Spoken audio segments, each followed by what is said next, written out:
Ladies and gentlemen, welcome to another edition of Beyond the Album Cover, where we get inside the entertainment industry with those in the know and give flowers to those while they're here to be celebrated. You don't understand who I have in the building with me right now for the podcast. We have hip hop history. LL had to talk about him on Rock the Bells, made a good song about him. Go Cut Creator Go off the album Bigger and Deffer, hit the box and Crush Groove. We're going to talk about the part jams. Def Jam, Hip Hop, New Edition, The Fresh Fest with this legend and DJing as well. Ladies and gentlemen, give a big round of applause, a big salute to what's my DJ's name? Cut Creator. Cut Creator, welcome to Beyond the Album Cover, sir. Thank you, my brother. How you doing, man? I appreciate you so much for coming on. I'm doing well and appreciate you taking the time out of your busy schedule to do this podcast. No problem. It's my honor. Yeah, so let's go ahead and just jump right into it. Now, where were some of the part jams you were frequent in the beginnings before hip hop took off? And did you happen to hear one of those fresh mixtapes riding around in an OJ? It's funny how my path began. My path began. I listened to DJs that were kind of unsung. DJ Hollywood, Pete DJ Jones, DJ Flowers, a lot of the cats from Brooklyn. A lot of us from Queens and Brooklyn didn't hear about Kool Herc and Bambaataa and them. We heard about Theodore, we heard about Flash, but we didn't hear about a lot of those other cats. So what happened was I started DJing in 1977. And we used to just do what we used to have is block parties. And block parties is where your block association would get a permit, block the streets off, all the cars gone, all the DJs or bands too. They have bands too. Because in my neighborhood, we had great bands, Fatback Band, Brass Construction. We had a lot of those bands too. But we would block the streets off and you had entertainment, period. Whether it was, DJ or band or whatever. And that's how I really started DJing. I was so interested in that. It was amazing to me. Wow. So it was at that time where the different boroughs would just hear what was going on in the borough. Then as the mixtape started circulating around, you started to hear about, oh, so-and-so was popping off in Harlem. So-and-so was popping off in the Bronx. Or was it just very insulated? And yeah, you know what? You would hear the mixtapes. You would hear Flash, Theodore, the L Brothers. You would hear, we didn't hear too much of the Bronx. We heard Queens, Brooklyn. We heard Infinity Machine, the Disco Twins. We heard a lot of those guys. We didn't hear a lot of them. Only one we heard was Flash and Theodore. Oh man, because I remember the stories about the part jams and how you would take the power from the street light to power your system. You had your crew that would bring the speakers, the crates, the whole nine. And the big test was they would take the traditions of reggae with the sound systems where you would pump up your biggest, your best record. And if it blew out your opponent, you won the battle. Right. Well, I'm going to tell you, let's go back. Go ahead. We did the street lights and the lamps. But this is a funny part we did. And this is illegal as hell. So I'm going to tell you, from where I'm from, we had a schoolyard called 118 Park. And back in the day, we used to play basketball, handball, softball, everything in the park, hang out. But what we did was these were when the schools had the gates on the windows. We would slide through and plug a AC cord into the wall and just let it hang, especially in the summer when school was closed. So we had an outlet right outside the school window. It's true story. So we leave it there all day.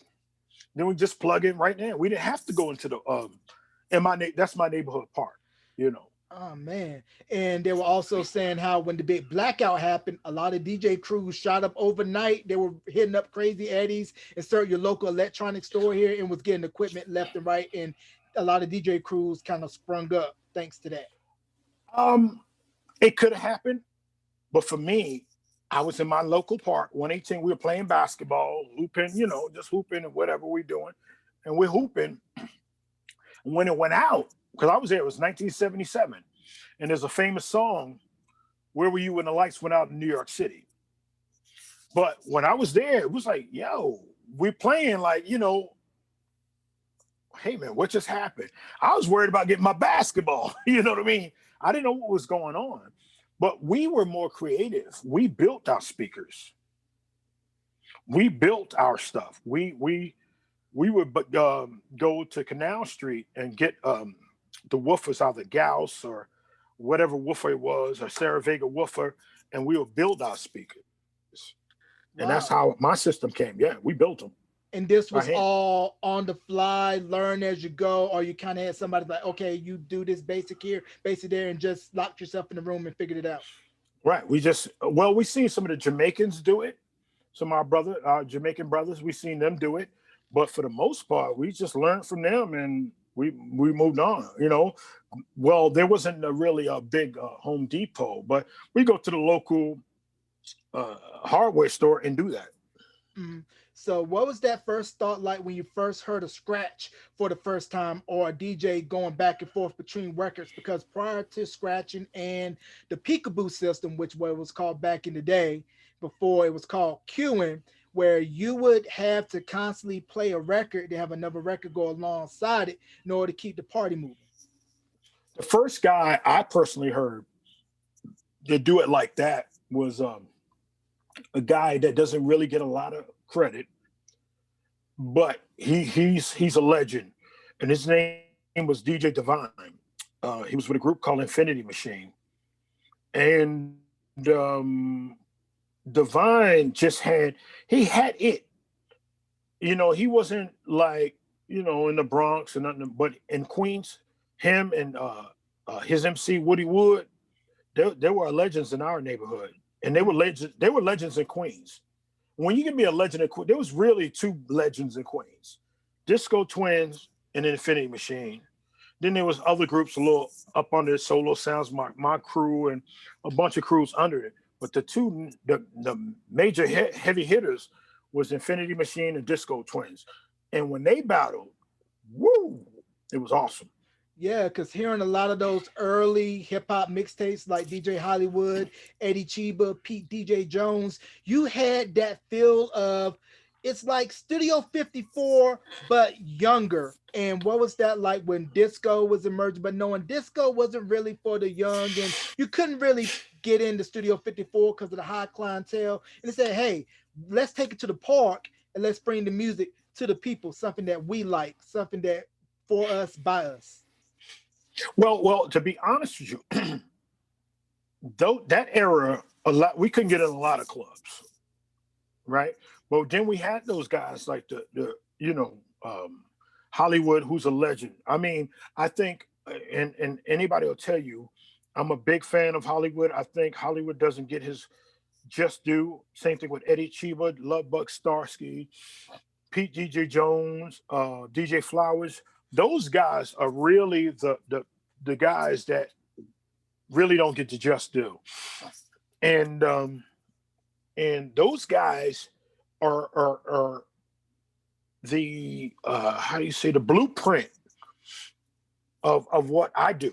You know what I mean? I know Flash and the guys from the Bronx, and this is not where hip hop started conversation per se, but those guys laid the groundwork for all of us. Myself, Jam Master Jay, Hurricane, Davey DMX. Those guys laid the groundwork. Yeah, definitely the OGs, the pioneers standing upon the shoulders. Now, at this time, block parties, you got ballrooms being rented out, schools being rented out, just getting in wherever you can. And then Mhm. all of a sudden, Sylvia Robinson and Sugar Hill Records came out with Rapper's Delight. And I believe it was 79. But prior to that, you had King Tim Personality dropped by the Fatback Band. So what was it like that first time when you heard rap on wax? Well, the first time I heard rap on wax, believe it or not, it goes beyond all of that. The first time I heard rap on wax, it was by Pig Meat Markham. Here come the judge. Here come the judge. Here come the judge. And if you listen to it, it's like, wow. And this was like in the 60s. I might have been 5 years old and I heard that. you know. So then King Tim the Third kind of was a 8 minute nonstop rap. That was great. But the one that really attracted everybody was the Sugar Hill Gang and Rapper's Delight. And that was about 19, like that's 1978, maybe. Yeah, around 78, Some, 79, yeah, somewhere in that yeah, ballpark. yeah, yeah. And they did the bass line for Sheik's Good Times. And then upon reading Dan Sharn's book, The Big Payback, that they used Sugar Hill's in-house band to replay that bass line. And then, of course, we Right, all know the famous story of how they were put together and the rhyme book that Big Bang Hank, rest in peace, had gotten from Grandmaster Caz and right, took the right. lines there. And then I didn't realize that one of the members for Sugar Hill Gang, his brother was Richie from The Last Dragon. I didn't know that. This is the funny part about that. Omar, I mean, Leo. That's my man. That's my homie. Leo was my homie. Yeah, when I lived in Harlem, because I'm from Queens, but I lived in Harlem too. Leo, man, that was a good dude, man. He just, he got caught up in some other stuff, but Leo was a good dude, man. That was my homie. Yeah. So at this time, Sugar Hill Gang, Rappers Delight, and then you had all these little indie labels popping off, Enjoy, Select, and insert whatever indie label here putting out rap records. And it was at this time where you were only getting, single deals. And if the Mhm, single took off, then mhm. maybe we would think about doing an album. So what was that take of it progressed from being a single oriented genre to where we're gonna make full-fledged albums and enter Russell and Rick and Def Jam? Well, let me tell you my story with LL. Go ahead.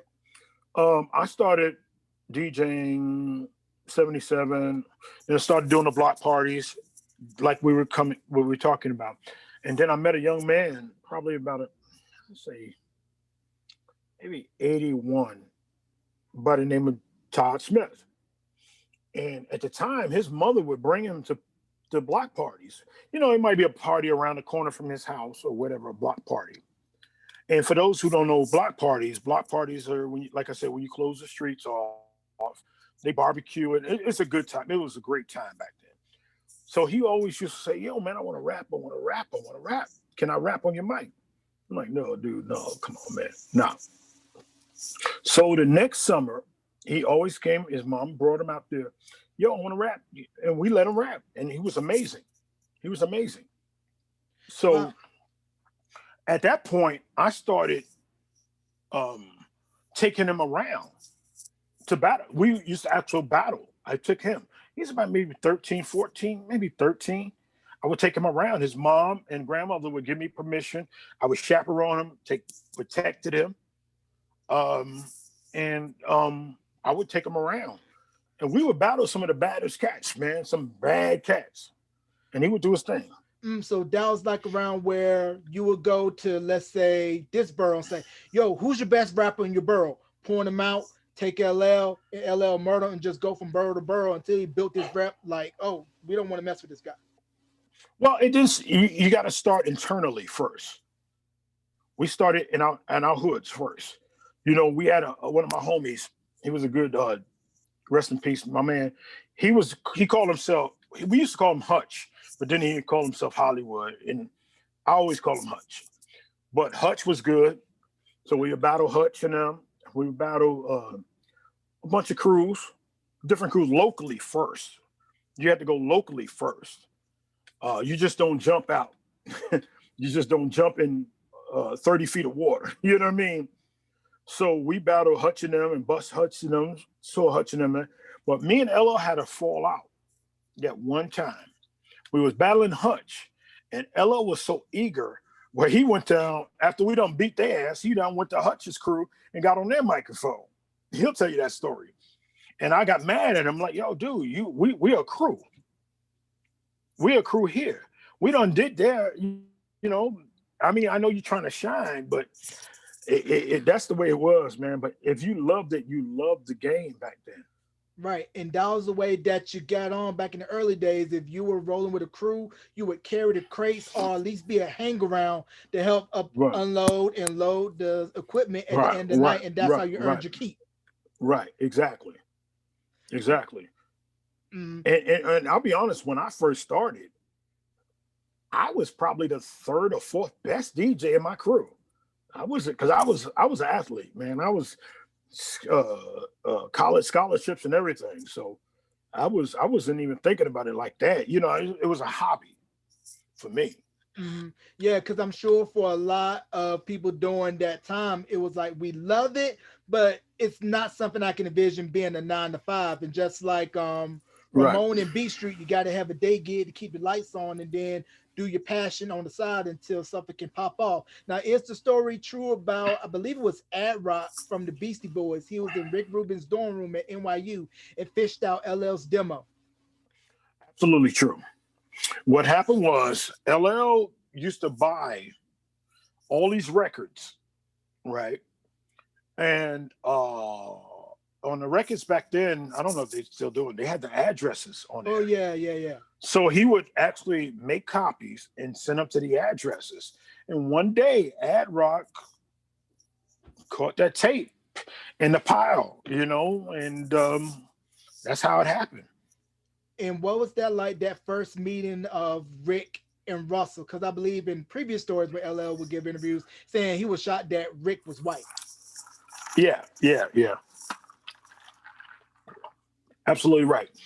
Um, when he got the deal, he said, "Yo, the dude is white." Yo, he had told me, and I had seen him. We had to do a gig. No, we didn't do the gig with them. It was when the Beasties came out, and Russell and all of them were there. And it was funny because LL had these boots on. And we're like, yo, what the fuck are you wearing, man? You know, he had these like Grandmaster Flash and the Furious Five boots on, man. Like Mm, we're wearing Adidas and you know, Lee jeans and you know, but that was a big joke. And that oh the LL and Russell always say that. So we're in a club called Encore in New York, in Queens, New York. And Rick, when I first met him, he had a do-rag on. This dude have a do-rag on. But he, I mean, that's the way he. I guess that's the way he wanted to portray himself in Jamaica, New York. You know, Jamaica, Queens. But I was surprised that he was a white dude. right. And I interviewed Allison Williams recently, and she was telling me That's about my how, homegirl. yeah, she was telling me how she was singing backing vocals on a lot of those early Curtis Blow records, Basketball, If I Mm. Rule the World, and was very instrumental in Def Jam's infancy. Yeah, well, I'm gonna tell you the funny thing. When Def Jam Rush production, it was three of us that I worked for Russell for $75 a week. True story. 1133 Broadway. Me, Allison, and Orange Juice Jones were homies. We used to, because I lived in Harlem at the time. I left Queens and lived up in Harlem, and we used to take the train together. You know, Allison Williams was one of the most underrated singers in my lifetime.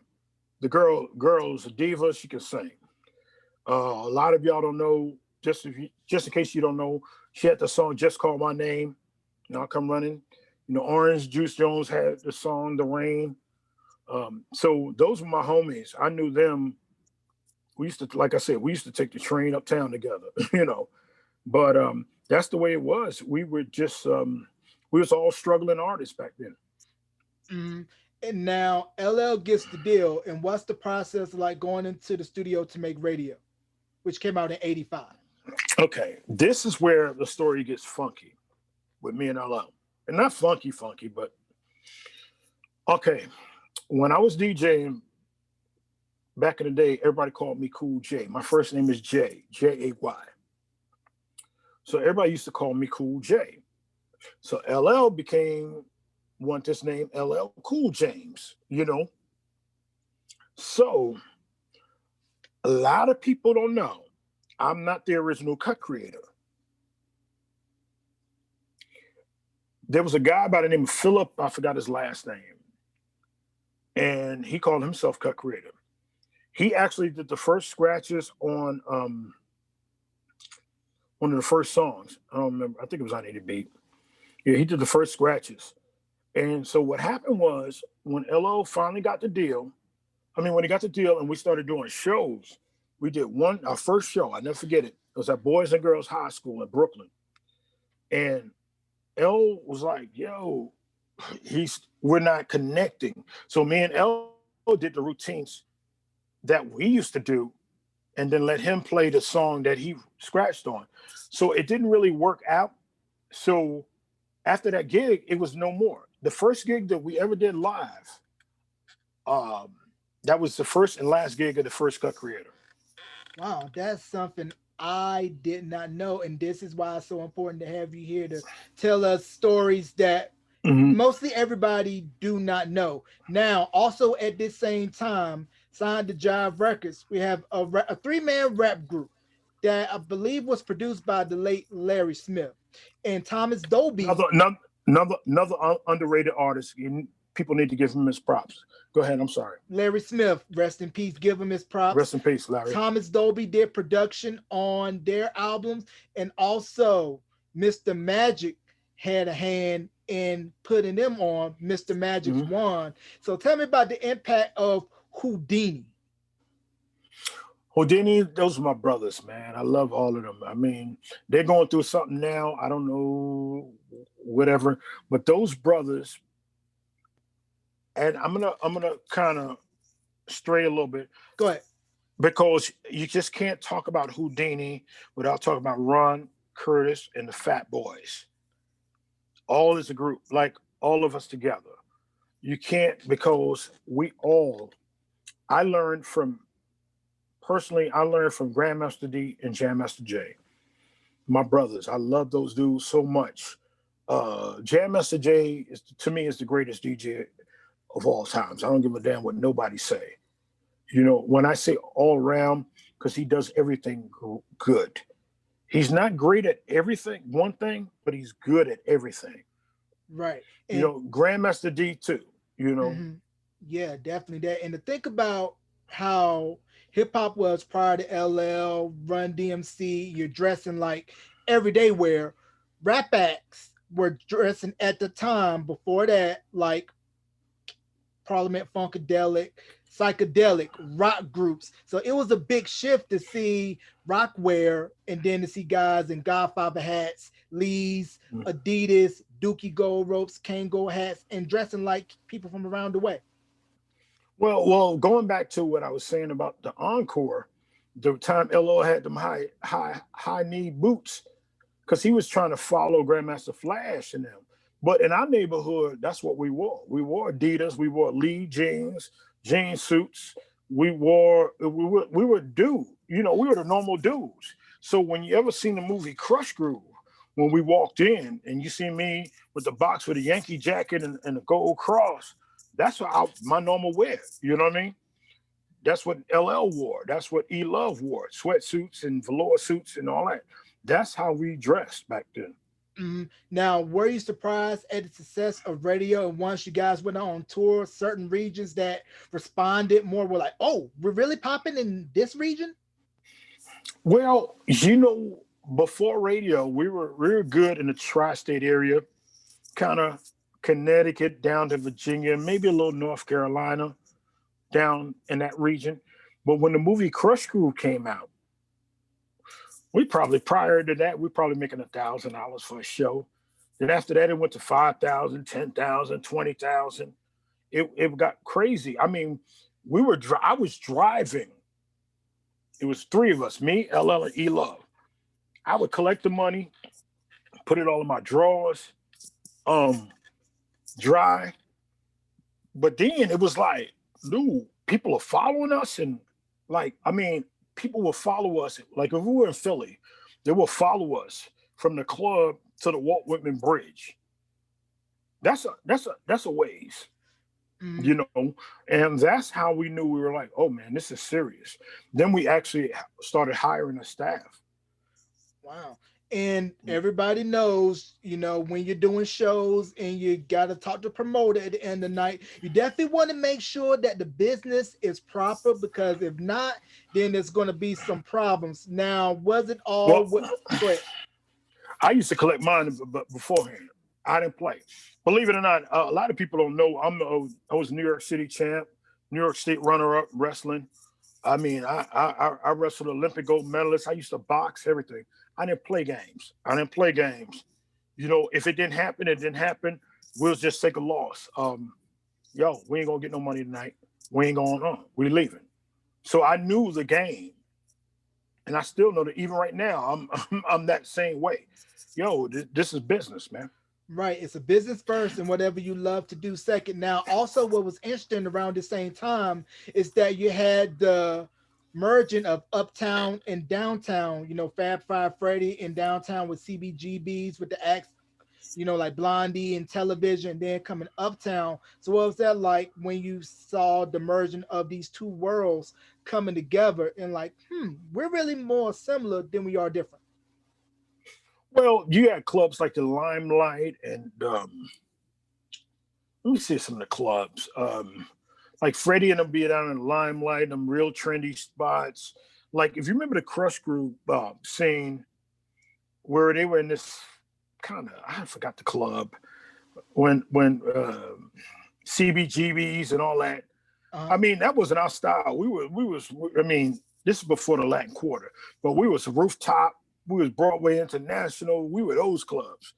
We were in our hoods. But then when it came down to those clubs, it was different because you had doctors, lawyers, you know, and no disrespect, and I'm just keeping real. The drinks were different. The drugs were different. It was like, dude, I don't, we ain't doing all that. Yeah, because it was crazy how, you had your highbrow and then everybody from the hood. And like I said, the kingpins, like your Fat Cats, your Pappy Masons, and everybody was just intermingling. And you knew certain ones that you didn't want to mess with if you stepped into the club. Well, the thing with me was I was very well respected from my career before the DJing. So I had, went to school with a lot of those cats, loved those cats, knew a lot of those cats. They respected me, I respected them, you know. Plus I was from a neighborhood that had some heavy hitters. They were quiet hitters, but they were heavy hitters, and we respected everybody because I wasn't in that game. So they love me, they love if I protected LL, yeah, like I told my man, like, yo, that's my boy, man. Leave him alone, man. He's new. You know what I mean? Mhm. So I protected a lot. I protected my whole crew, you know. Right. And what But huh? Yeah, and what you're supposed to do now when you're going outside of New York, were there other, little local gangs in the hood that try to test like, oh, you from New York? Well, we from Philly, and we're gonna show you how we get down. See, I never had that problem. We never had that problem. You know why? A lot of times I had the smarts to get with the big ballers in certain cities. And I'm still good brothers with a lot of them in Detroit, Chicago, Philly, Texas. Dude, you just don't roll up in people's spot, you know. So you met people. I might give them tickets. I might give them 10 tickets. But that 10 tickets saved our lives, could have saved our lives. Right. They're gonna make sure that you good, that you taken care of when you roll Exactly. through to their spot. Now it was around, I think it was 80, fast forward a little bit to I believe it was 86. And Run DMC went to go do a show out in LA. I think Uncle Jam's Army brought him out there. And I can't recall the venue where it was at in LA. I think it was LA Crips and Sports Arena. I think it was because it was a Crips and Blood altercation there. And when a lot of acts would go out west for the first time, it was like you really had to be on high guard because of how heavy the gang situation was at the time. Okay, I'll tell you an incident. I think it's the same one we're talking about. Mm-hmm. The Raising Hell tour, 1986. Um, it it was see they. This is what the media tried to, portray. Like rap music promoted gang violence. No, it was just a lot of young kids happy, whatever. But you had a gang problem before the rap music. You know what I mean? You had a gang problem before rap music. So if we're in the LA sports arena and they getting buck wild, that just ain't cause of rap. That happened in amusement parks. That happened in movie theaters. That happened in regular parks. You know what I mean? So Mhm. don't blame rap music. And that's, you know what? And it's funny I say this. It's kind of like fake news per se, but not going that way. Yeah. But you know, I'm like, dude, they were going to do that regardless. If they were in a parking lot or could get, I seen that in Madison Square Garden. The same shit happened in Madison Square Garden, same year. And they try to blame it. It's just the kids was in there, and it was just a bunch of. It wasn't the music. It was just them getting together. Yeah, and if you've seen the movie The Warriors, you know what I'm talking about, where each hood had their own little gang and Hmm. you had to bop your way back to your territory. You can't just Hmm. roll through somebody else's spot without Right. getting their cosign, because I believe it was in the documentary United States about the roller skating scene out in LA. DJ Yellow was talking about how World on Wheels and Skateland USA were in rival gang territories, and one of the skating rinks ended up becoming a neutral site where don't wear your colors, don't start no stuff, because it's all about skating and having fun, and you really had to Right. protect your Right. neck. Right. Right. Right. Right. Right. Right. That's exactly right, man. LA is one of my favorite places. I love LA. Yeah, I know. Cali I is know. always on my bucket list. I've never been to California. It's one of those spots, man. My brothers like Roger Clayton, Bobcat, uh, uh, Dre, everybody. I love them. They treated us like, the L.A. posse. When the L.A. posse came to my hood, I told everybody, don't touch them cats, because they were new and they didn't have cars. They would walk to the corner stores, get their beers or whatever they did. Don't mess with them. And I, told, they was good. Then they would go to local bars and sit and hang out, whatever. Right. But they were, that's the same way when I was in LA. They did the same thing to me. They were like, yo, man, don't mess with him. He's our brother, you know? Right. They made sure that you were taken care of and not to be messed with. Now, the Right, LA right. rap scene at that time, before NWA and gangster rap came in, it was more high energy. You know, you had World Class Wrecking Crew, LA Dream Team, Egyptian Lover. It was It was more more like, of a EDM, not EDM, but it was a 130 BPM uh, electronic, uh, electronic, a lot more yeah, electronic, yeah. music. Yeah, yeah. Kind of like MC Shy D, and then it went down to Florida, that type, it was Like the that type of precursor style. to Miami bass. Right, exactly, exactly. And then So also, yeah, then also out in LA, we have Greg Mack, who I had a chance to interview. Go on YouTube and check that out. 1580 K Day, rap music all of the yeah, time. But then we also got to talk about Mr. Magic, Red Alert, who I also interviewed, Chuck Chill Out, and the impact of those three stations, 98.7 Kiss, WBLS, and 1580 K Day in the expansion of hip hop. man, all those guys you mentioned, Greg Mack. When we first went to LA, we went to K Day. And if you know K Day, it was on the top of this hill. You go up, I think it was Silver Springs. I forgot where it is, but you go up this goddamn steep hill. It was crazy. It was a little shack. We used to go there and we did Greg Mack. Red and Chuck were the first guys that played all the LL stuff. Um, Mr. Magic, Marley Marl. We even had a little Beast, not even Beast, with when the Shan LL thing and Mr. Magic just talk trash. And Magic was my boy, man. He was a good dude. He was a little arrogant, cocky, but I used to like clown his ass. Cause I remember I can show you pictures, man. We used to play basketball together. Wow. And me and yeah, like I would clown Magic. But rest in peace, Mr. Magic. Definitely rest Molly's in still a peace. good dude. Red's my homie, my brother. Chuck is my brother. I love these cats, man.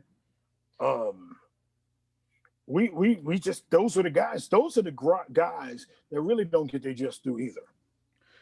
Right. And I didn't know this about Red Alert until I watched the Beat Rhymes and Life documentary on Tribe. That I believe it was one of the members of the Jungle Brothers. I can't recall who. That Red Alert was uncle. Yeah, baby. What's the name? The light skin one. The light skin one. Baby Bam. Baby Bam. Yeah, Baby Bam is related to Red. Yeah, I thought Yeah. that was very dope, with the synergy and how if your record got played on either Mr. Magic or Red, you were gonna blow. But also too, if you hit Philly, go to Street Beat with Lady B, you were gonna pop off in Philly. Yeah, I mean, we had see in Philly, you had the same situation like you had in New York. You had Mr. Magic, Red Alert, Chuck Chilla. In Philly, you had Lady B or what's her name? Sorry, what's the other one? The other lady. Oh Jesus, I know her very well. I know you're It'll come talking to me. about, yeah. It'll. You had the two stations. You had the same thing. You had the same thing. Lady B and what was her name? Man, I know her so well. I actually spent the night at her house. I can't remember her name. Forgive me. No, no, no, no, no. It's all good. So those regions, but then going down south, did you all fear that rap would take a minute to catch on down south because R&B and it's very slower pace, and it was a lot of people kind of had that perception at the time as the South as being backwoods, slow, and country.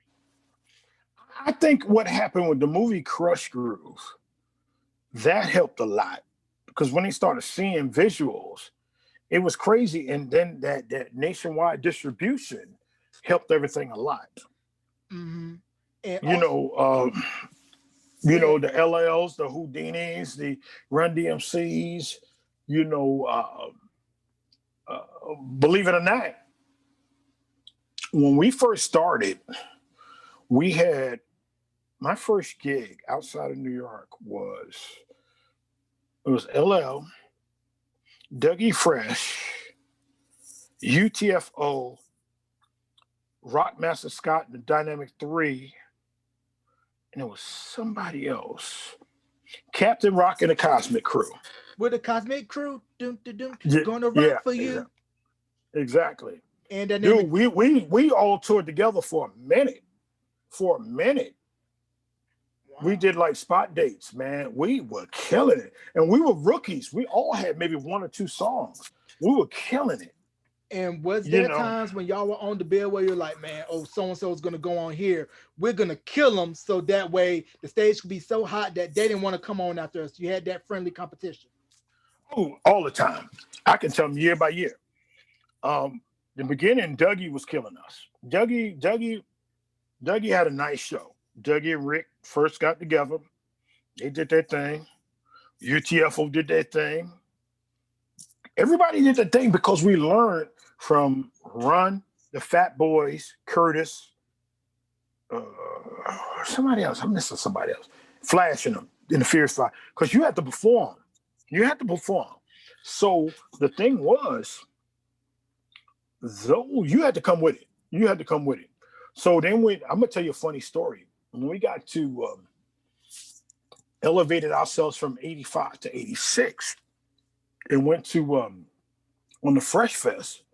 No, it wasn't Fresh Fest. I'm sorry, Raising Hell tour in 86. It was crazy because Whodini will whip our ass every night in Memphis. Every time Memphis, Whodini would kill in Memphis. But we get the ass in Philly.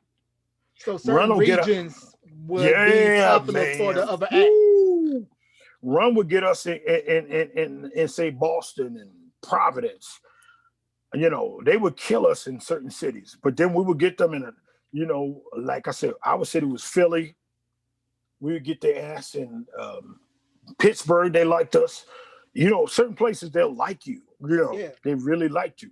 Yeah. You You know, mentioned Memphis, and I definitely got to get a big mention to DJ Spanish Fly. mm, Man, his cold scratching is, man, top notch. I had a chance to go to Memphis last year, me and my wife on an anniversary trip, and I was just fanning out at just the musical history and just how hip hop wise Memphis doesn't get enough credit for what they laid, with Spanish Fly, 3 6 Mafia, 8 Ball, and MJG. well, you know what, man? I'm going to share this with you. In my the early years, I didn't care about no city. Then when you were like 87, and then me, like one of my good friends is Chuck D, Public Enemy. And when we go, we used to visit things. We the Martin Luther King, Lorraine Hotel. We go all these places, visit the Stax Museum. and you start respecting and getting respect from all your people from different. Because be honest, we're all the same. We're all the same, and we some people grown quicker than others. So when we go to Detroit, I can walk right now in Detroit and go to a place called Sweetwater's downtown, and they be like, "Cut creator? Oh, I don't buy not near drink. I don't pay for no food because I always respected. Those are the things. You go into a town, you get attached to the right people, and because you didn't want to go into a town and act stupid, you know what I mean? Mm-hmm. You always needed that person out there, a pinpoint person. If something went down, that you know what I mean? Yeah. You always needed that. Yeah. Always. Whether, hey man, my man Chili in Chicago, you got 10 tickets, whatever. 10 tickets, 10 backstage passes automatically. Yeah. So now I never had to worry about nothing. yeah, now with Rock the Bells, now we know the album version where you got the go-go drums, and this was right around the time when Trouble Funk was signed to Def Jam. And I didn't know that there was another version of Rock the Bells prior to the well-known version where it's more cowbell to go. I didn't know Right, about right. that version until years later. So how did that version come about? And what was your thoughts on when the go-go drums got implemented? Because I believe prior to this, nobody outside of the DMV area was really using go-go drums like that. Well, the thing is, LL and Rick Rubin came up with that, and I think a J, Jazzy J, that was one of their things. I think Jazzy J did the programming on the drums, and Rick kind of flipped it and wanted to implement the go-go. Right. And I thought that was dope. But then that later became prevalent with a lot of Herbie Lovebug, Azar's work with Salt and Pepper using that go-go swing. And also at this same time in Crush Groove, we have a group that's out of the Northeast, 5 men, later six, one from DC, New Edition. And I didn't know this until Michael Bivins was doing some press prior to the miniseries dropping, that a lot of the rap acts would go on tour with them, kind of like as the backdoor way to get into the arenas because you would have to have insurance on the building in order to perform. So LL, Run DMC, a lot of the rap acts got to go on tour with New Edition. So what was that like touring with them and Well, seeing their phenomenon? well. To be honest with you, um, you're absolutely right. Because we're going back to 85, 86, Mm-hmm. the riots like in LA and all that, and Madison Square Garden. So you're right with the insurances and all that. But we didn't do a lot of shows with New Edition. We actually didn't do. Whodini did a lot of shows with New Edition. Because they were kind of smoothed out. You know what I mean? They were kind of R&B-ish. You know what I mean? Mm-hmm. They not R&B-ish. You know, with Larry Smith being there. Yeah, the production was cleaner. It had that sheen. Yeah, that right. Polish. They were more safer per se. Mm-hmm. So they did more shows with New Edition. We were good with New Edition. Me and Mike Bivins is tight, man. I still talk trash to Mike Bivins about playing basketball. I played with Mike, you know. But we were like, we didn't do a lot of shows with New Edition. I mean, you know, maybe one or two Superfests or type of shit like that. Mm-hmm.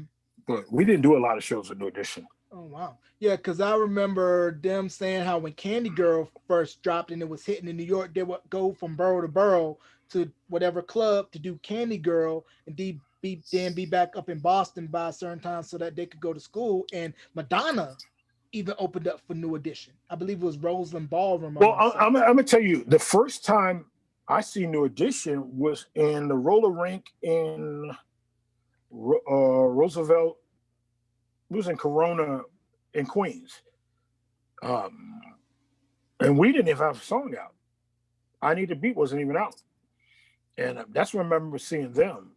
And I was like, okay, these are, you know, nice kids, you know, whatever, and that was it.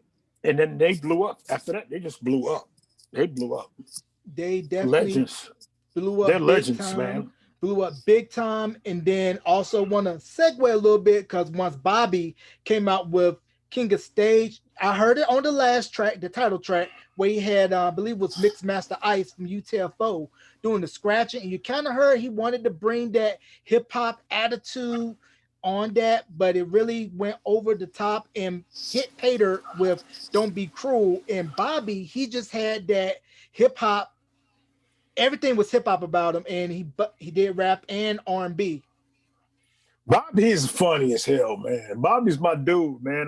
I mean, Bobby, I know Bobby very well. Bobby, we cross paths and did gigs together, and Bobby's a good guy, man. I think Bobby, a lot of people got Bobby misconstrued. Mhm. Bobby's a good dude, man. Bobby, he's just that firecracker, man. That new addition. Because if you really look at them, they all seem kind of laid back. And Bobby's that dude that just like, yo, let's go. And that's the way he was. That's the way he's always been. Yeah, and I didn't know this in Crush Groove that the kid that was singing the record "Be My Girl" was Chad, who later became to be known as Dr. Seuss. Chad Elliott that produced Stilo, and I didn't know this until the Rough Riders Chronicles that he produced one of DMX's first singles before he got on with Rough Riders. I believe he was signed to Rough House. See, I don't even know that one. I didn't know that one. Yeah, yeah. It was called, I believe it was called Born Sinner, I believe was the name of the track. And when I found out that Chad from Crush Group was the same producer, I was like, yo, you mean to tell me that's so and so? And then, the Fresh Fest, was put together by Michael Martin, who is the father of JD Jermaine Mm, Dupri. Jermaine Dupri mm. got to start dancing on the Fresh Fest. So what was that like with that big tour and having everybody just go out and just saying like, man, we were doing part jams a couple of years ago, but now we're selling out arenas. For us personally, we weren't nobody at that point. We were riding on Run DMC's bus. Like, so I remember one night we did a gig. I think we did a gig, and maybe it's a Roxy. We had to catch a plane. It was the funniest thing. I don't know why we caught a plane, but we got a plane and went to Baltimore and got on the Fresh Fest and did Baltimore.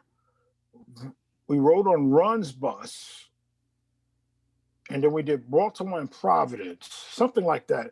And they gave us 5-10 minutes before the actual show starts. So if the show started at 8, we got on at 7:55. And we had to get off. It was no ifs, buts, ands about it. But that's the way it went. But we were just trying to get on back then. So doing those short sets like that, you kind of knew, okay, these are the songs we're gonna do because we have such a short set time, or was it before you hit the stage, we're gonna do this, and then boom, be off so that we don't cut into Yeah, because nobody's set. I would scratch something in like you know, are you ready for LL? Something because I thought my blueprint was behind Jam Master Jay. So I would do a minute of something. He'll come in and do maybe a minute of rapping, and do I need a beat? And that's what we did. But how do you know when you're doing your sets when to stop, when to keep going, and when you know like, okay, I'm going on too long here, just cut it. Okay, I'm gonna be honest with you, and this not to be cocky. I consider myself the best at that, and I learned from the great Jam Master Jay. I am probably the best DJ musical director. I consider myself a musical director. I can read the crowd. I know the crowd. I know the timings. I deal with the promoters. So if we got 15 minutes, I know, okay, we need to do these songs here, and I'm gonna cut them here. You know what I mean? I'm gonna cut them. Just look at me. One thing before I stopped working with LL, he can look at me in my eye, and I'm like, I can go 1, 2, 3. I'm cutting it off. You know what I mean? Or 1, 2, 3. I'm gonna start it.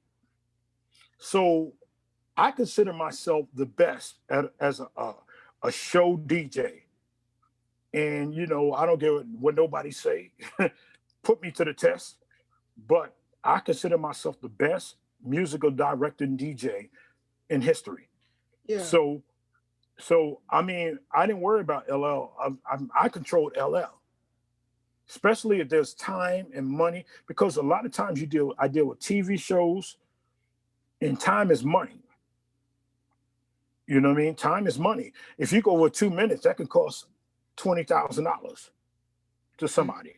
Yeah. So, you know what I mean? I'm not gonna let it come out of my pocket. Mm-mm. Yeah, because they'll So, find you quick if you go over somebody's time. Now, what was it like going to do that first Soul Train taping? And I personally know some dancers that used to dance on the show and interviewed Don's son, and how Don was really the one you didn't want to come across and really tick off because he didn't play that. yeah, my first Soul Train taping, man, I was so excited.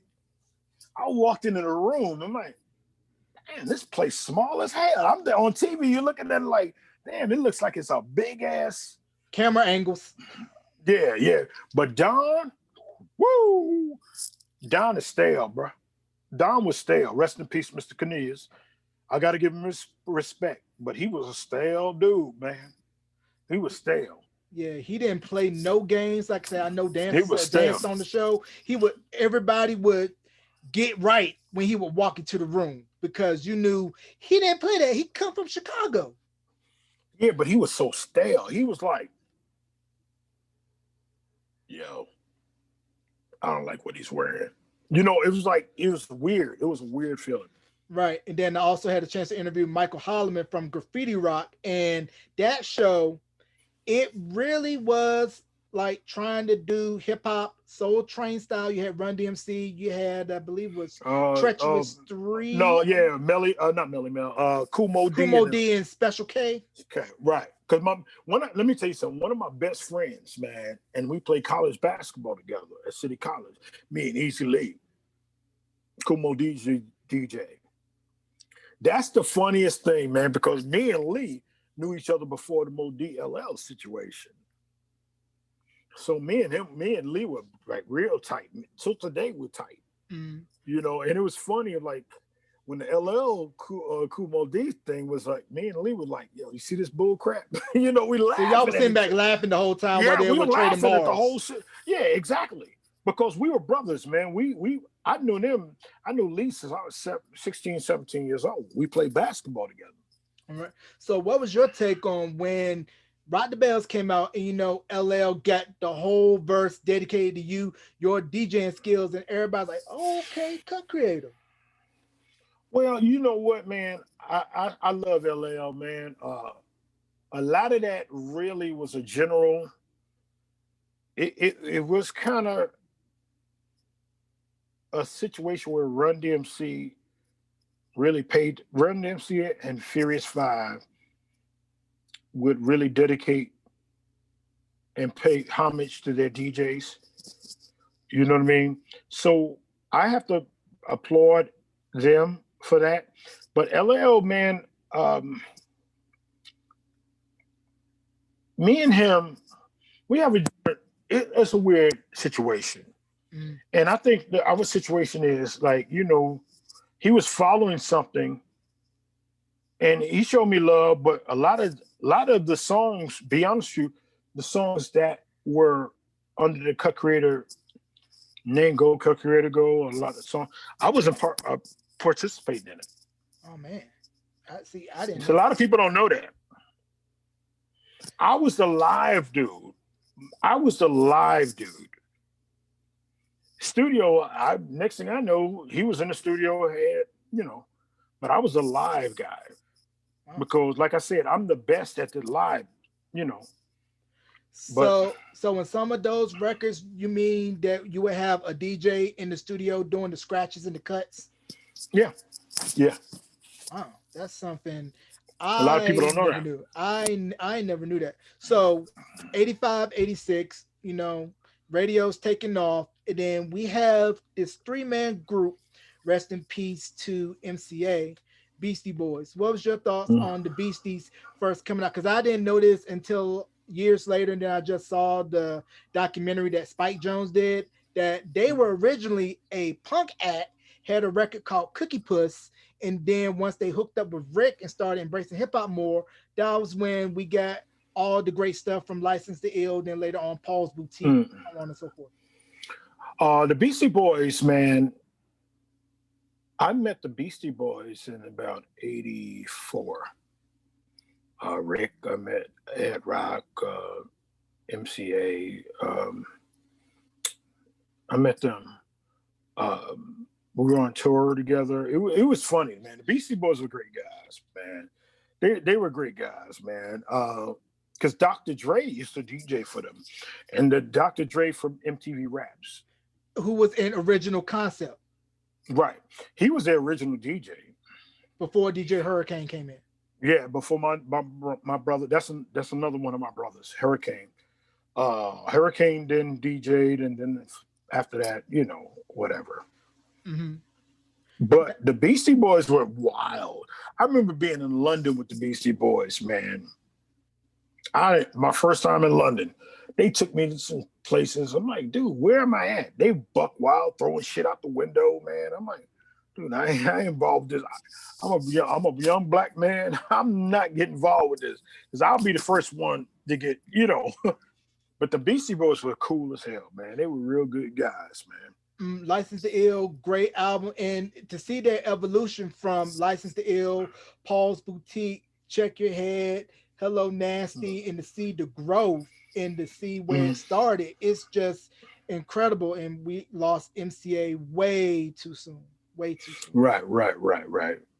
And in the words of my people, F cancer.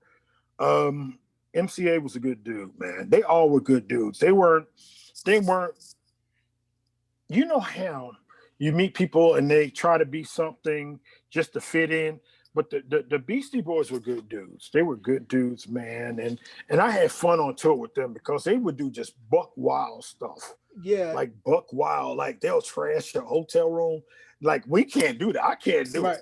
Right. They were rock and roll. They had like that frat house, Animal House type vibe. Yeah, exactly. I couldn't do that, dude, man. Listen, man. I wouldn't do that either and have somebody get stuck with the tab. So now radio's taking off, and then we go into the making of the Bigger and Deffer album. What was that like knowing that the sophomore album has to be just as good, if not better, than radio, and then the bringing in of the LA Posse? Well, going back to Bigger and Deffer, I was more, and this is my fault, I was more at the cat like, yo, okay, what are we doing? I'm there, but my production skills weren't on point. Because right now, I mean, if you would have fast forwarded maybe another 8 years prior, it wouldn't have been no problem. But then they brought the LA Posse in. And I knew that of Bobcat, with Roger Clayton and them.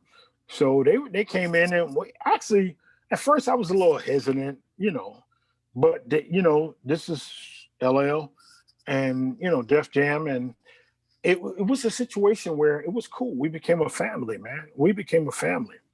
Mm-hmm. Me and Bobcat, that's still my brother, man. I love that. That's a little brother. I got, on the road. See, in the studio, they help guide me. On the road, I help guide them. Mm-hmm. I help put the shows together, and all that. But in the studios, they showed me some stuff that I wasn't familiar with. Right. And what was that like to have, California come to the East and kind of mesh, what was going on sound-wise out West to the New York sound, because it was truly completely different styles? It really was. It was just a learning experience. It was like, yo, just put it together. Let's see. Because even right now, look at what was that song? Let's go back to Vanilla Ice. When he had Ice Ice Baby. Mm-hmm. Ice Ice Baby wasn't the song. Remember? Yeah. It was like a B-side. Yeah, because Play That Funky Music, I believe, was the A, and then the DJ flipped it, played the B, and that's when he took off. Right, exactly. So you don't know what's in people's minds. So we would just play whatever, just put it out there. There's songs, because I want to put out a mixtape of LL's lost hits, songs that never really came out. But I'm telling you, if you hear them now, you'd be like, damn, that shit is hot. Right, because when I interviewed LA Posse and when they were talking about I Need Love, and when Russell first heard it, he said that this is some new edition, you know what? And it became a big hit, and it definitely had LL set as the female lover, and ladies love Cool James literally once I Need Love really Whoa, took whoa! off. What happened is, let me tell you something. And Russell was stuck on that crossover shit with Run DMC, that rock and all that. He was stuck on that. He was stuck on that. He really didn't think about nothing else. And it shows. I mean, I'm not sitting here trying to bash Russell by any means, but that's what happened. And he was stuck on the rock and Run DMC and the rock. So he didn't know where anything else was. Yeah, because Walk You This know, Way was a massive crossover hit, and it gave Aerosmith that second shot in the arm. So to go from rock rap to a ballad, it was very risky, and it was a risk that paid off. right, right. I just tell you, I'm gonna tell you. But then he went to the well too much, because you go to the next album, which was Was that Walking with a Panther? Walking with a Panther.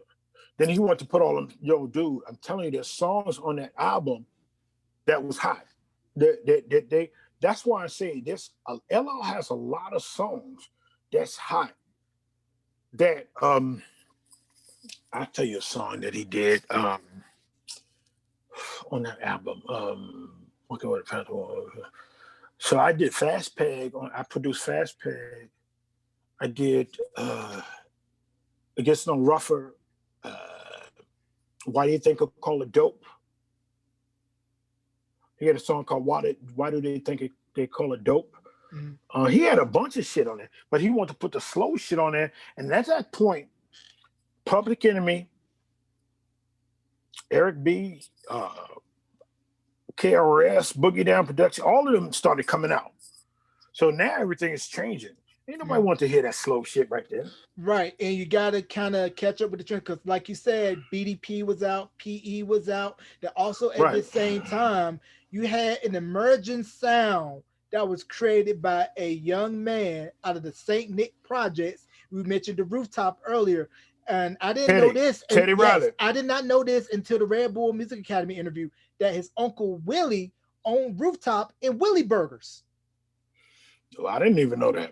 I didn't know that. So what was your? But let me ask you a question. Yes, sir. Do you know the first great group Teddy was in? Kids at Work, which is with Timmy Gatlin.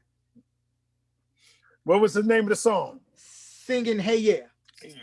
There you go, baby. There you go. And I believe it was on Sunny Sounds of New York Records, which was headed by the late Gene Griffin. Say hey, and low. I don't know the words. Yeah. Hey. So what was your take on Teddy taking R&B, rap, those James Brown samples, merging New Jack Swing, and I also want to give props to Full Force because they laid the groundwork for what Teddy was doing with New Jack Swing as well, with their work with UTFO, Lisa, so on and so forth. I want to give major Teddy and Full Force. I want to give major props to both of them, both group. Bow-Legged Lou, who I interviewed. Go check out my interview with Bow-Legged Lou. There's a story that me and Bow-Legged Lou, tell them what I said. It was a situation, my baby mama. Lou always brings that shit up. But big up to Lou. But Teddy, I known Teddy since he was a little dude, man. And Broadway International. And I would book. I was a DJ. I'll tell you who was a DJ. Me and Scott LaRock. Rest in peace, Scott LaRock. Me and Scott LaRock, DJ Broadway International.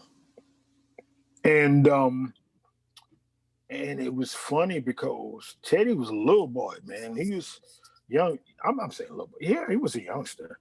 And that's when that song came out. I said, this boy is going to be a star because he was playing his little controller and everything back then. Because if you think about it, when Make It Last Forever came out with Keith Sweat, you knew R&B was changing because prior to that, it was lush, smooth, Freddie Jackson, Luther Vandross. But once I Wanna Make It Last Forever came out, it was R&B with an edge. And then Andre Harrell, may he rest in peace. Uptown Records and everything that came out of Uptown, with I'll Be Sure. And did you kind of have an inkling that Andre, when he was working for Russell with Rush Management, and then before that, Dr. Jekyll, Mr. Hyde, that he was going to be a major figure in the business and what he did with Uptown? Well, the funny part is I wrote a couple songs for some of Andre's groups. I did what's the girl's name? They were called Finesse and Sequence. Oh, Finesse. I thought they were so dope, straight from the soul sisters. I wrote a song called a remake called Wanted. Young man, single and free. Oh, the one that's by the Honeycombs. Yeah, but I redid it. Okay. And something happened. It didn't work out. And I was like, yo, dude, that shit is that's we can flip it. I'm telling you, that's what they need right now. It was kind of a commercial. But yeah, I knew Andre. I mean, remember, I told Andre, Dr. Jekyll, Mr. Hyde. I knew Andre very well. Mm-hmm. And also, I want to give props to this guy. His production work, so underrated. He needs to get all his flowers right now. Kyle West. Kyle West, and I'm Eddie F too. Yes, Eddie F2, David Jam Hall, the whole Untouchables crew. Right. I mean, that whole New Jack Swing thing was fire. And what was that take when 1990 rolls, LL puts out Mama Says Knock You Out, produced by Marley Marl, and what Marley Marl was doing with Juice Crew with Biz, Roxanne Shante, Big Daddy Kane. Well, I'm gonna give credit where credit due. When you say Mama Said Knock You Out, that one song, I'm gonna give props to Bobcat. Because technically that was Bobcat's song. Mm. They still trust me. That was a Bobcat song. Molly oversaw it, but that was Bobcat's song. Right. Molly didn't do it like that. Right. And it was just the crazy thing about hip hop then. It was like, everybody that was moving and shaking and exploding at the same time. Salt and Pepper was doing their thing, Kid and Play, Jazzy Jeff and the Fresh Prince. And we got to mention the DJs out of Philly like Spin Bad and DJ Cash Money. Now, what was your take on when you first heard Cash Money Spin? Because there's a YouTube video, I believe it was the DMC Worlds, and I want to say 87 or 88. You made an appearance. You had a Chicago Bulls hat on. In London, yeah. Yeah, and I thought it was so dope to see these international DJs take their own spin on what was going on in the States and add their own flavor to it. Because I believe a lot of DJs that later went to EDM got their start doing hip-hop records, DJing. It's funny, man. Me and Cash, let me tell you how me and Cash go back. Me and Cash go back when they were with Sleeping Bag Records, right? And Sleeping Bag at the time, who did they have? It was Cash, Marvelous. Was EPMD on Sleeping Bag? I don't know if they were on there at the time. Just Ice was on there. Cole Getting Remember Dumb. I said we played basketball with, when we were playing basketball with Mr. Magic? Yeah. I was playing for Sleeping Bag because me and Virgil Sims out of Baltimore, he was their promotional person. So I would play with Sleeping Bag just to play with him because I was kind of independent. Everybody loved me. I did whatever, I did music for the system, everything. So we were in there, but matter of fact, I was DJing for Public Enemy when Cash won his DJ championship in London. I was there. Matter of fact, yeah, I was DJing for Public Enemy. Wow. I did about 3 shows with them in Europe. We did London, Amsterdam, and Paris. Mm. So what was that? So what was that like, going overseas, and what was the process like getting your records to do an international show? Because I'm sure it was a pain in the butt to go through customs. Well, no, we just had a little box of records. Shit. I mean, I had a little square box, maybe a little. It wasn't like the way it is now. I mean, shit, how did I go? I don't even remember. I mean, because me and Red, it was me, Red Alert. It was, I'll tell you, it was Scriff, Flavor, Chuck. and a couple S1Ws. And then I would tour with them, but I would do the actual show because everybody loved me doing their shows because I knew timing and everything. But when we're in London, Cash, Marvelous, shit, because we're going left and right. But damn, now as you think of it, me and Cash Money were tight, always tight, still today. Yeah. Still today. Yeah, because I look at his routine, the routine he did with Rock the Bells and Bounce Rock Roll Skate. I was just like draw drop, like the precision, the cutting. I was just amazed. Cash Money, I don't give a fuck what nobody say. Cash Money, I know everybody knows Jazzy Jeff, but Cash Money also got that thing, man. He got that thing too. He bad. Bro. He bad. He got that thing, man. He got that thing. I'm sorry. I love Jeff too. But I know Jeff had Will and all that, but Cash got that thing too, bro. Now, do you able to tell, like, oh, this is a Philly DJ here. Oh, this is the LA DJ here. By the way, he cuts and scratches. Well, back in the 80s, yeah, you could. Because you knew what Bobcat, Joe Cooley, and Walk, you know what they did.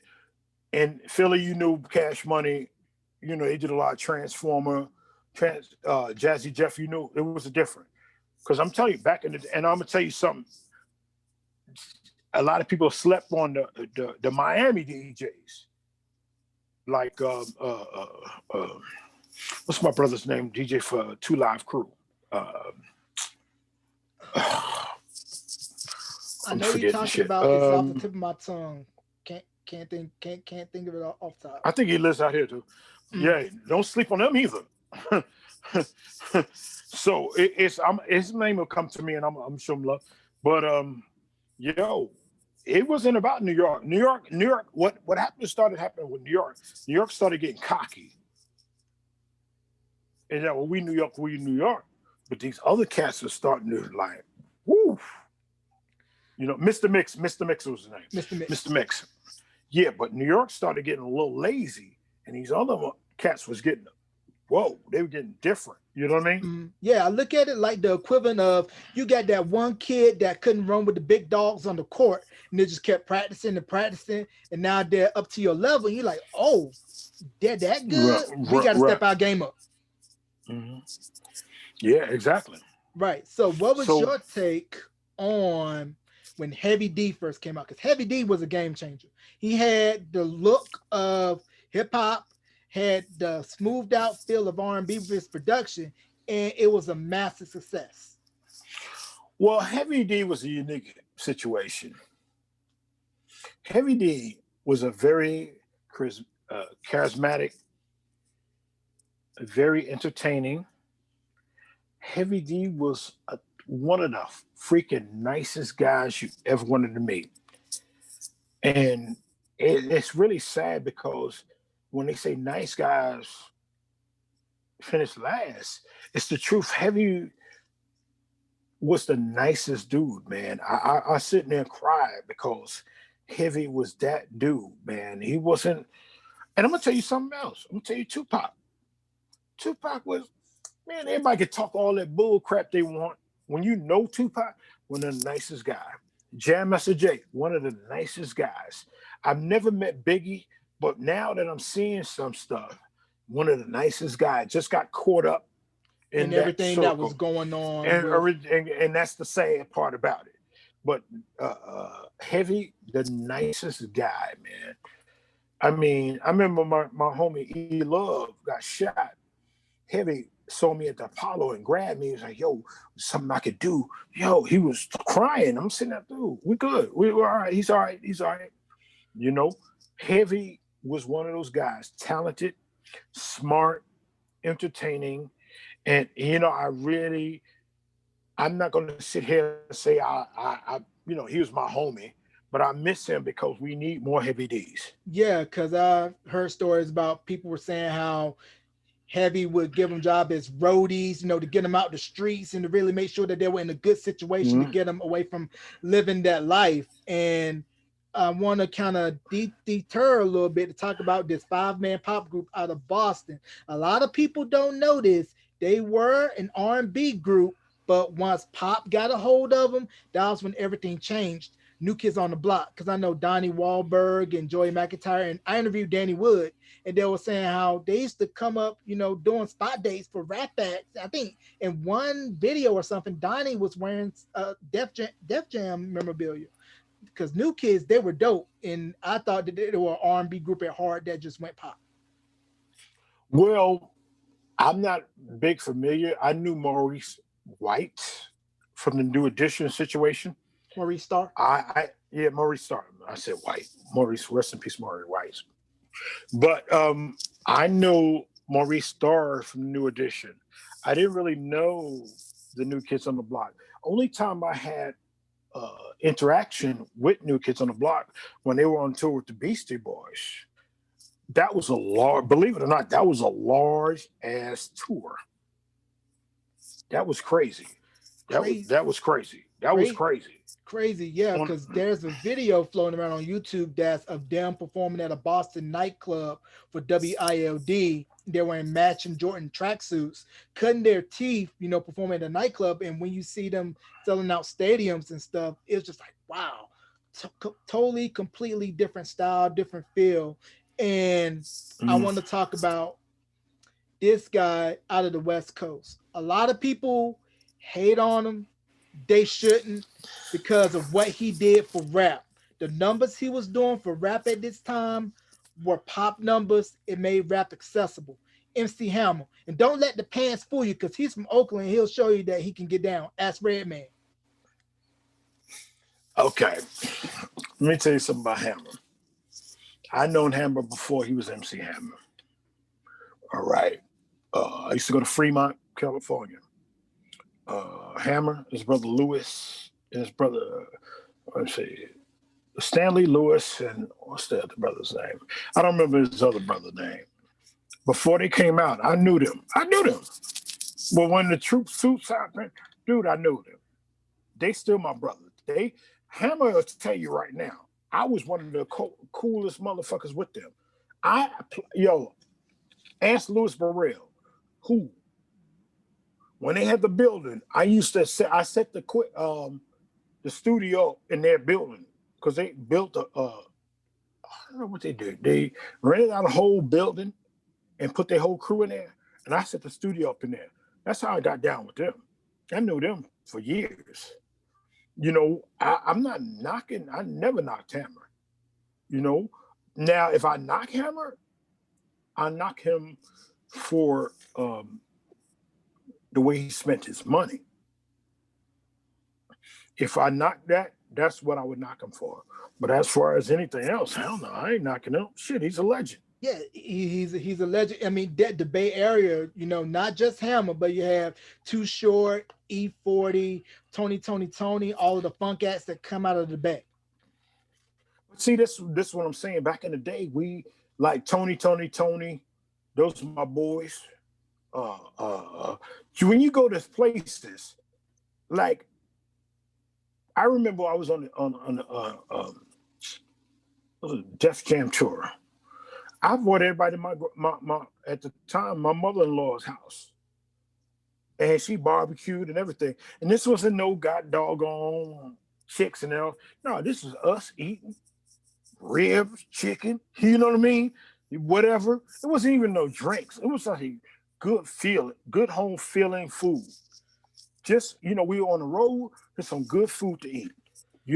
So that's how we were.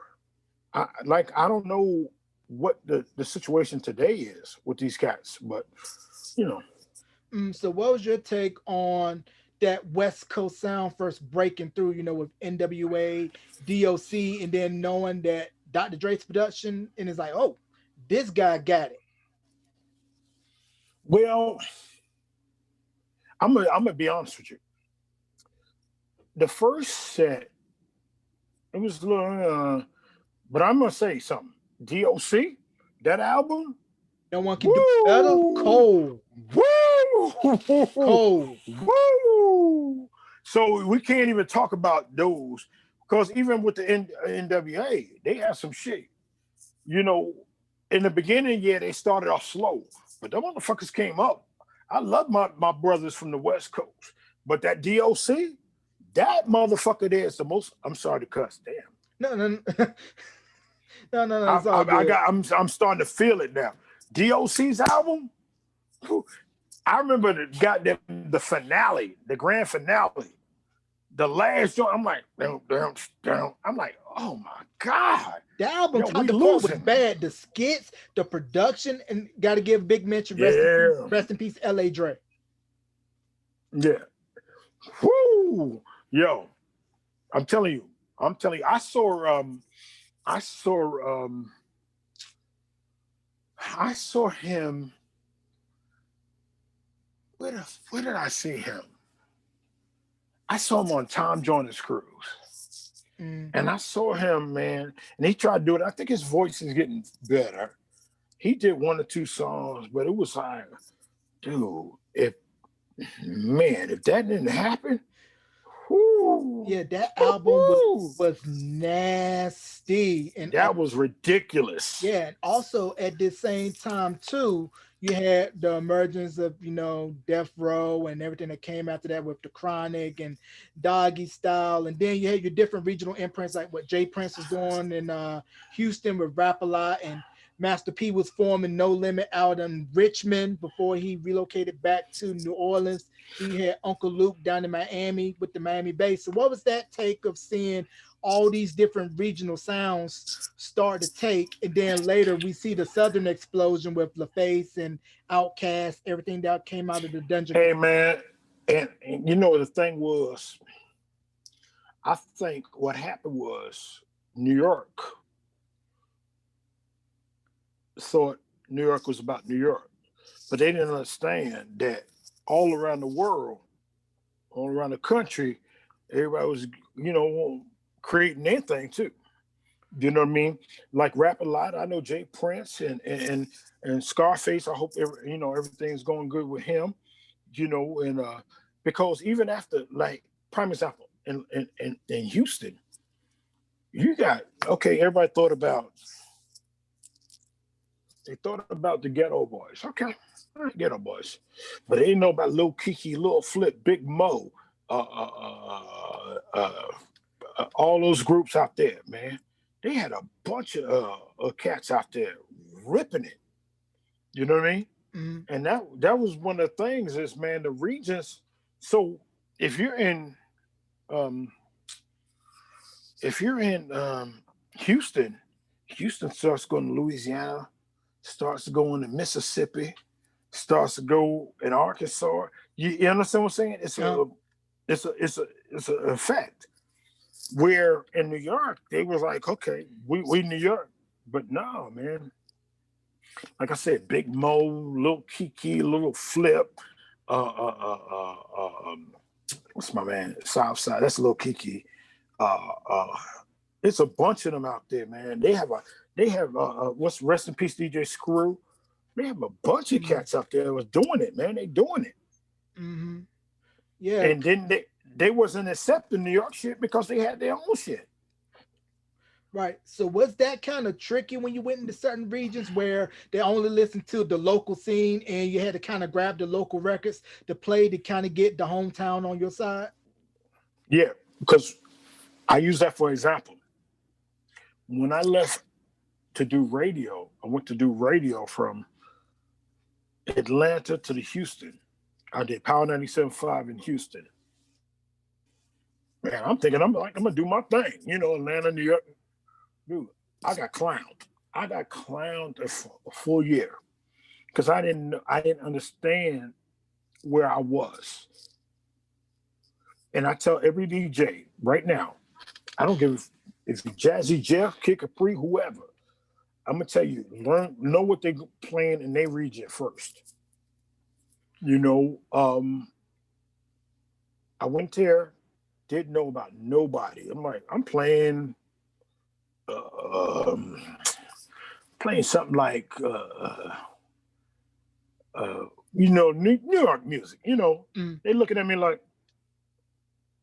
my station was looking at me like, dude, people are calling up. They don't want to hear that. I'm like, okay.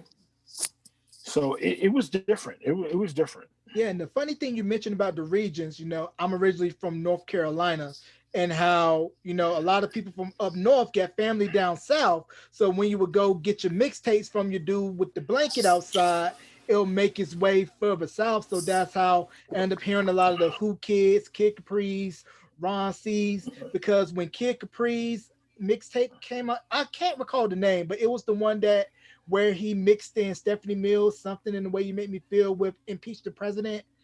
And it was like you could hear it blasting out your vehicles. And then it was where the mixtape DJ, it was like, oh, this is fire. So we got to do our own spin of what's going on here, depending on what Mhm. locale we at, and then our own spin to it.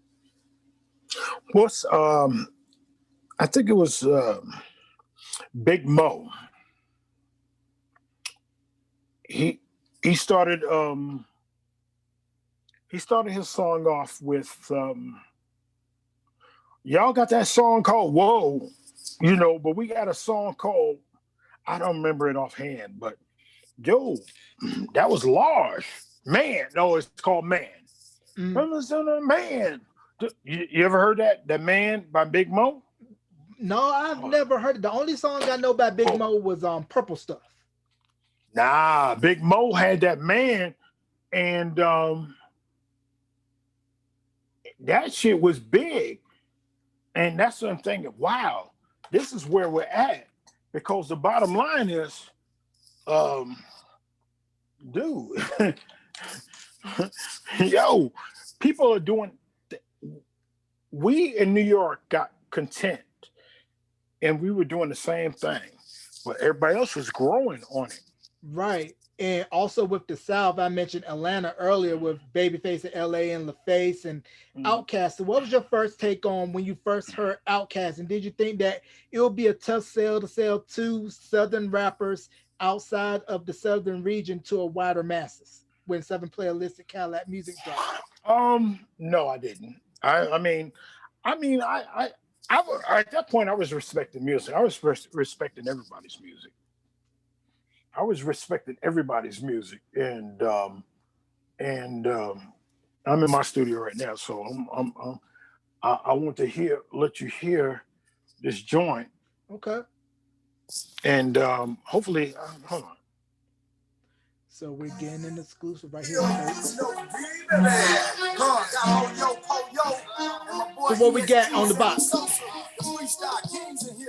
Take, look here. They got a song out there called Whoa. You know what I'm saying? We love that. We respect that. But in Texas, Louisiana, we talk about that. Hey. So yo, make them say, hey. I'm getting the pipe to the head like coming down, got a purpose fight. I hit the boulevard red with my tight knife. I hit the boulevard red at a box sight. I was triple down. And I say that to say this.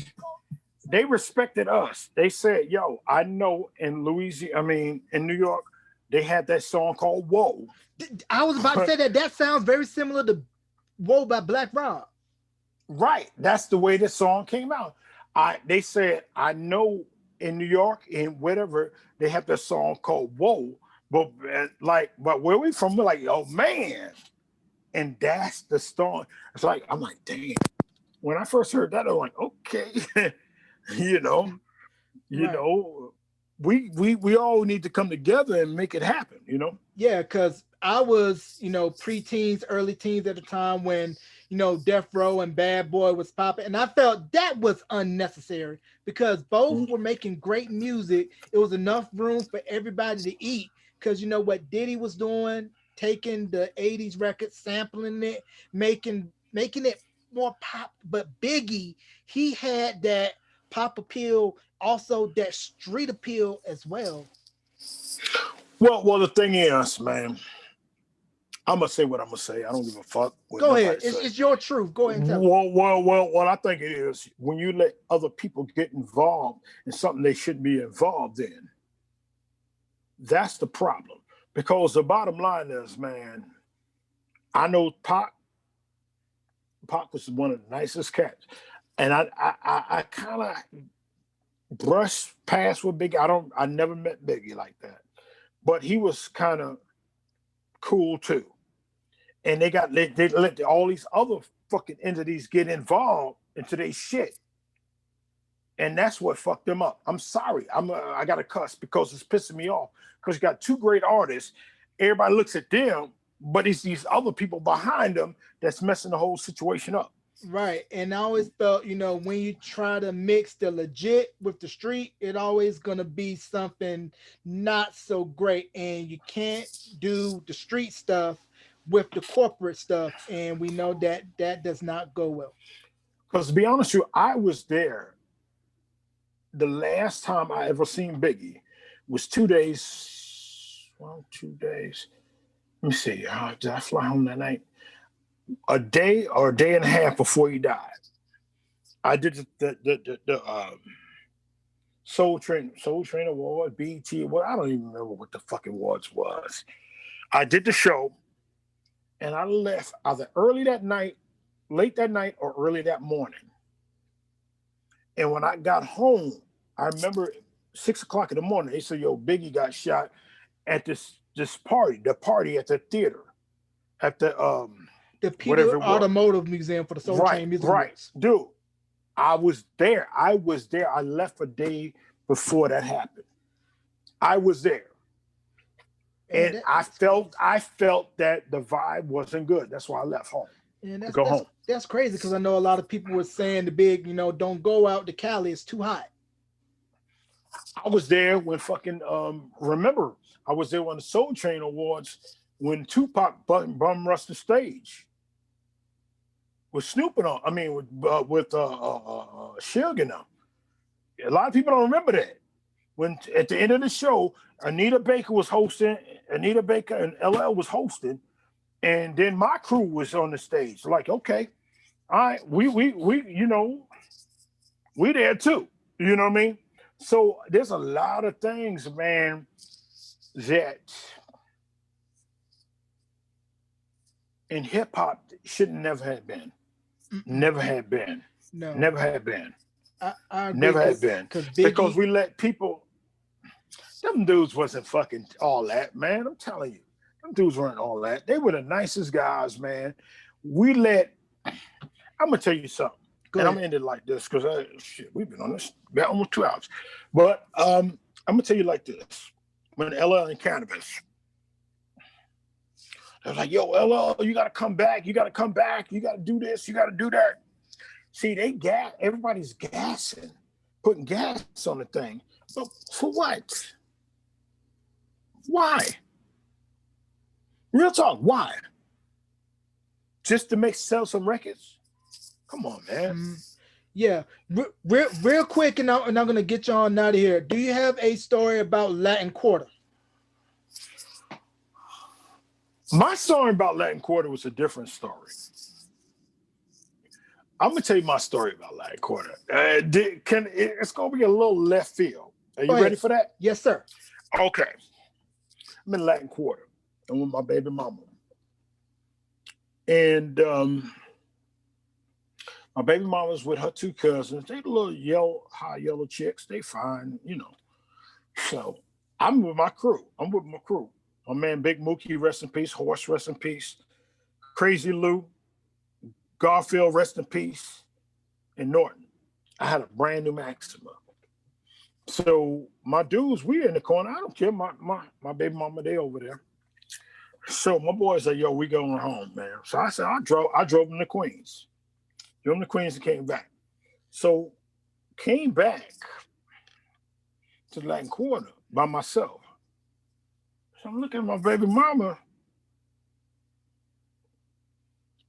She hooked up with a dude. I'm like, okay. I'm watching, you know how you just watch the situation. So what's she gonna do? Some niggas hugging up on her. So she's like, is she gonna spin out? She ain't move. I'm like, okay. Now I'm getting mad. I'm like, okay. Now I just dropped the Killer Squad off. I'm like, damn, I can't even really step to them like that. You know what I mean? Mm-hmm. But make a long story short, I stepped to her and like grabbed her. What the hell you doing? This is in the Latin Quarter. I'm like, get your ass home. Guess who one of the dudes was? Who? Mike Tyson. Wow. It was funny as hell. Mike remembers me about that too. It's funny. I didn't disrespect them. I just told her, get home.